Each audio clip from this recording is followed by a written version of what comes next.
Het gaan in die huidige tydsgewrig nie om die sogenaamde bevryding van die swart man nie. Dit gaan inderdaad om die inbesitneming van ons land.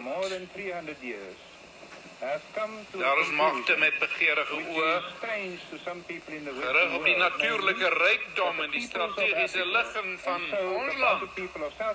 En om besit daarvan te bekom, is dit hul oogmerk om ons as volk te vernietig. Dit is waarom ons jong manne vandag op ons grense is.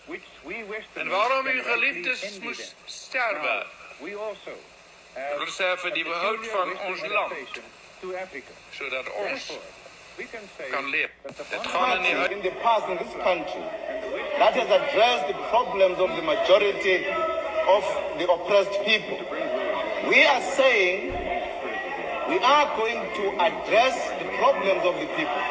Some of them are very obvious. There's a lack of housing. There has been a designed racial education. There are people who are not at all attending school. There is a high rate of unemployment. And we are saying we are going to address this question. We are also saying that such areas were set aside on a planned basis and developed at a terrific pace, as you can see all around you. This housing scheme, which now houses more than 30,000 urban Bantu who work in Pretoria, was a bare plain a mere 4 years ago. I think that is a complete answer to the so-called immorality of separate residential areas.